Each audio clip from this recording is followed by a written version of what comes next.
Welcome to Miss Scarlett. Subscribe and don't miss out on Patreon. Have fun!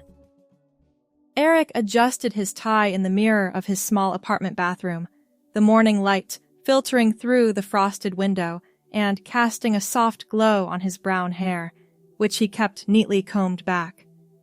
He had always been meticulous about his appearance, especially for the high-stakes environment of the corporate office where he worked as a financial analyst. But beneath the crisp white shirt and tailored slacks, there was a secret that brought him a quiet sense of peace amid the chaos of deadlines and presentations. He slipped on a pair of sheer, nude pantyhose, feeling the silky material glide over his skin like a gentle embrace. It was a habit he'd developed years ago, during particularly tense periods at his previous job, and now it was an indispensable part of his routine. The subtle compression and smoothness helped him focus, turning the stress of the day into something manageable. He arrived at the office building downtown, the glass facade reflecting the bustling city streets. The elevator ride up to the 15th floor was crowded with colleagues exchanging small talk about weekend plans and market trends. Eric nodded politely, his mind already drifting to the stack of reports waiting on his desk. His cubicle was in a quiet corner, away from the main thoroughfare, which suited him perfectly. He settled into his chair, the pantyhose providing that familiar calming sensation as he powered on his computer and dove into the first spreadsheet of the day. The morning passed in a blur of emails and calculations. Eric had a meeting scheduled for noon with the team, where he'd present his analysis on the latest quarterly projections. As he gathered his notes, he reached into his briefcase for a fresh notepad, but in his haste, he pulled out something else entirely, a sealed package of nude Wolford pantyhose that he'd meant to leave at home. He froze for a moment, then quickly shoved it back, but not before realizing he'd set it on the edge of his desk. Just then, his phone buzzed with an urgent call from the conference room. An emergency meeting had been pulled together due to a sudden shift in client demands. Heart pounding, he grabbed his laptop and hurried out, leaving the package behind in plain view. The meeting dragged on for over an hour, filled with heated discussions about reallocating resources and adjusting timelines. Eric contributed where he could, his voice steady despite the underlying anxiety about what he'd left exposed. When it finally wrapped up, he returned to his cubicle, only to find Mr. Jenkins, his stern boss with the impeccably groomed mustache and reputation for no-nonsense leadership, standing there. In his hand was the package of pantyhose, held up with a single raised eyebrow. Eric's stomach dropped. He opened his mouth to explain, but no words came out at first. Jenkins, a man in his late 50s who commanded respect throughout the firm, didn't look angry. Instead, there was a flicker of something else in his eyes. Understanding, perhaps. "Eric," he said in his deep, measured tone. "I think we need to talk. In my office." Eric followed him down the hall, his mind racing with worst-case scenarios. They entered the spacious corner office, with its panoramic view of the city skyline and shelves lined with industry awards. Jenkins closed the door and gestured for Eric to sit. He placed the package on the desk between them. "I found this on your desk," he began, not accusatory but direct. "And before you panic, let me tell you something. I understand completely." Eric blinked, unsure how to respond. Jenkins leaned back in his chair, loosening his tie slightly. "You see, I've been wearing thigh-high stockings under my suits for years. Started back in my early days on Wall Street, when the pressure was unbearable. The feel of them. It's like armor, isn't it? Keeps you grounded." The confession hung in the air, and Eric felt a wave of relief wash over him. He nodded slowly.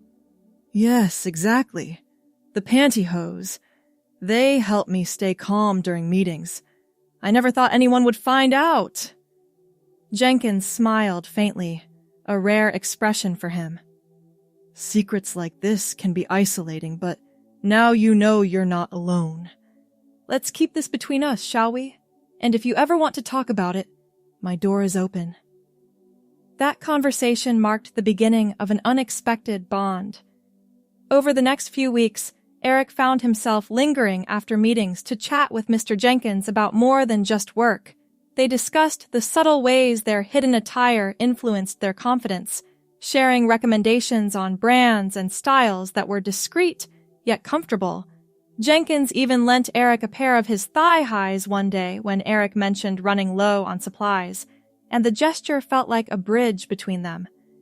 Encouraged by this newfound support, Eric began to explore further. At home, in the privacy of his apartment, he experimented with other feminine items. He ordered a simple blouse online, pairing it with his pantyhose, and admiring how it felt against his skin. The mirror reflected someone who looked more at ease, more true to an inner self he'd long suppressed. He practiced walking in low heels, the click against the hardwood floor echoing his growing curiosity. One evening, after a particularly long day, Eric confided in Mr. Jenkins over coffee in the office lounge. "I've been thinking about this a lot," he said. "It's not just the pantyhose anymore. I feel like there's more to it for me." Jenkins listened attentively, nodding. "Exploration is key. If it feels right, pursue it. The firm has policies on inclusivity. You'd be surprised how supportive they can be." Inspired, Eric delved deeper. He researched online communities, reading stories of others who had similar experiences, always careful to keep things professional and safe. He started incorporating subtle changes into his daily life, like wearing a silk camisole under his shirt, feeling the fabric's softness as a constant reminder of his evolving identity. Months passed, and Eric's confidence grew. He began therapy sessions, discussing his feelings with a professional who helped him navigate the emotional landscape. The sessions were enlightening, revealing layers of himself he'd never fully acknowledged. With Mr. Jenkins' encouragement, he approached human resources about his desire to transition, presenting it thoughtfully and prepared for questions. The process was smoother than expected. The company offered resources, including time off for personal matters and access to support groups. Eric chose the name Summer, a nod to the warmth and renewal he felt emerging. She began hormone therapy under medical supervision, watching as her body subtly changed, her brown hair growing longer and framing her face in soft waves. Her first day back at the office, as Summer was nerve-wracking yet exhilarating. She wore a tailored pencil skirt that hugged her figure, paired with black pantyhose that felt empowering rather than hidden. The silky material against her legs was no longer a secret, but a proud choice. Colleagues greeted her with a mix of surprise and warmth, many offering congratulations and words of support. Jenkins was there, clapping her on the shoulder with a genuine smile. "Welcome, Summer. You've got this." Summer settled into her role with renewed vigor. The financial analyses that once felt burdensome now came easily, her mind clearer without the weight of concealment. She attended meetings in blouses and skirts, her brown hair styled in a professional updo, and contributed ideas with a confidence that impressed her team. Lunch breaks became opportunities to connect with coworkers on a deeper level, sharing laughs over salads and discussing everything from market fluctuations to weekend hobbies. One afternoon, Summer was in the break room, pouring coffee, when a new intern approached her. "I admire how open you are," the young woman said. "It must take a lot of courage." Summer smiled, stirring her cup. "It does, but having support makes all the difference." She thought back to that pivotal moment with Mr. Jenkins, grateful for the bond that had opened this path. As weeks turned into months, Summer's life expanded beyond the office. She joined a local book club where members discussed novels ranging from mysteries to romances, and she found herself opening up about her journey in ways that built new friendships.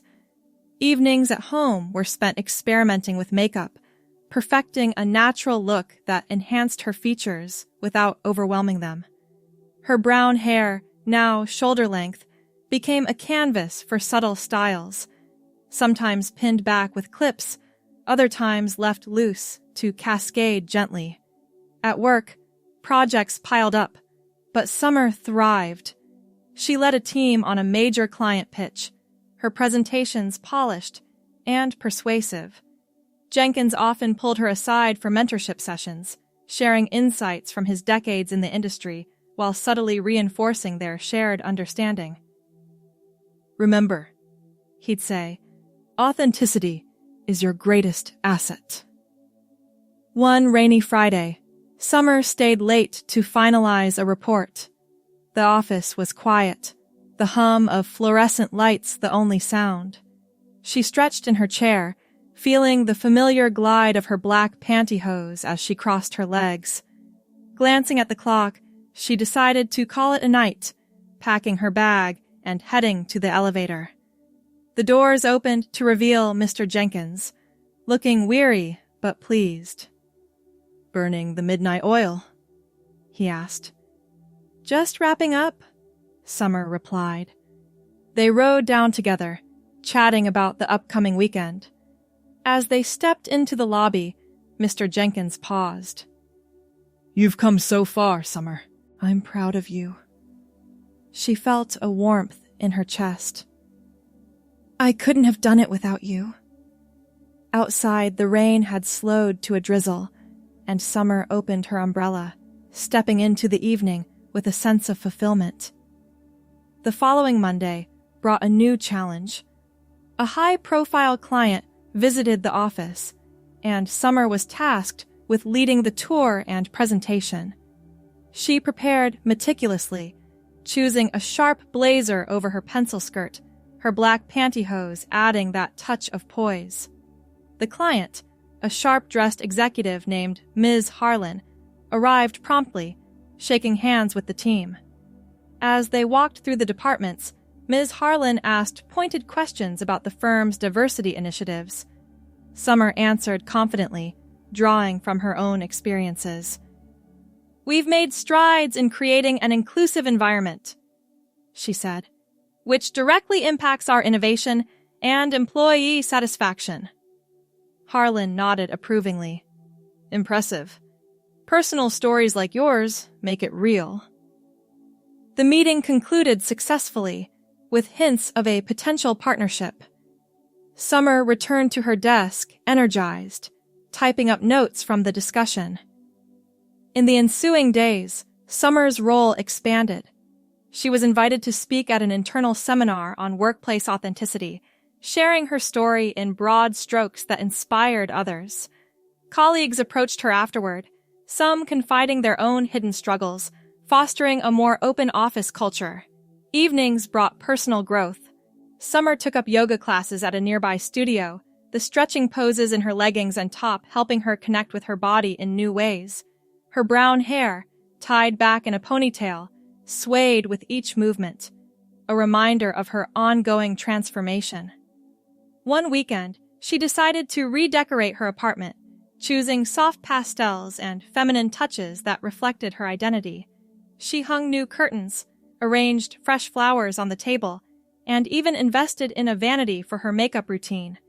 Friends from the book club came over for a small gathering, toasting to new beginnings with herbal tea and laughter. Back at work, a promotion opportunity arose. Jenkins recommended Summer for a senior analyst position, citing her exceptional performance and leadership. She prepared for the interview, practicing in front of her mirror, her voice steady and assured. The interview went well, with the panel impressed by her insights. Days later, she received the offer, celebrating with a quiet dinner out, dressed in a flowing dress and her favorite black pantyhose. As summer turned to fall, the office buzzed with seasonal changes. Holiday planning committees formed, and Summer volunteered to help organize the company party. She coordinated decorations and activities, her enthusiasm infectious. During one planning meeting, a coworker named Lisa pulled her aside. "You've brought such positive energy here," Lisa said. "It's inspiring." Summer blushed slightly. "I'm just being myself." The party was a success, with twinkling lights and festive music filling the venue. Summer mingled in an elegant cocktail dress, her black pantyhose shimmering under the lights, engaging in conversations that ranged from work anecdotes to travel dreams. Jenkins found her near the dessert table. "This is wonderful," he said. "You've truly blossomed." She smiled. All thanks to that one conversation. As the new year approached, Summer reflected on her journey. She scheduled more therapy sessions, delving into long-term goals like perhaps starting a family one day or advancing further in her career. Her brown hair, now styled in loose curls, framed a face that radiated contentment.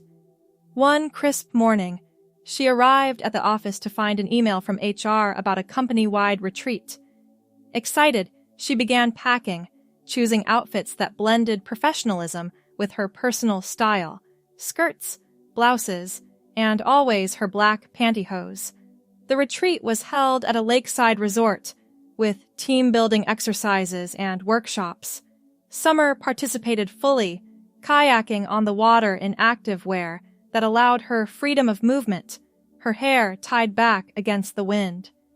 Evenings around the campfire brought storytelling, and Summer shared lighthearted tales from her early days, careful not to delve too deeply, but enough to connect. Returning to the office, invigorated, she tackled a new project involving international markets. Researching late into the night, she felt the familiar comfort of her attire sustaining her. Months later, as spring bloomed, Summer was nominated for an industry award for her contributions to financial innovation. Preparing her acceptance speech, she practiced in her apartment, the words flowing naturally. The awards ceremony was glamorous, held in a grand ballroom. Dressed in a sophisticated gown with black pantyhose, she walked the red carpet with poise. When her name was called, she approached the stage, her brown hair catching the spotlight. "Thank you," she began, her voice clear. "This journey has taught me the power of authenticity." Applause filled the room, and afterward, networking led to new opportunities. Jenkins congratulated her backstage. The sky's the limit now. Life continued to unfold. Summer mentored new hires, guiding them through the intricacies of the job while encouraging self-expression. One mentee, a young analyst named Jordan, confided in her about personal doubts, and Summer offered advice drawn from her experiences. Weekends were for exploration, visiting art galleries, where she admired paintings that evoked emotion, her heels clicking on the marble floors. She even took a cooking class, learning to prepare gourmet meals in a group setting, her apron tied over her casual skirt. As summer returned, the office hosted a charity event. Summer organized a walkathon, participating in comfortable flats and her signature pantyhose, raising funds for local causes. The event drew a crowd, and amid the cheers, she felt a profound sense of belonging. But one evening, as she reviewed files at her desk, an anonymous email arrived in her inbox. The subject line read, "I know your secret." Hope you enjoyed the story so far. The rest will be available on Patreon.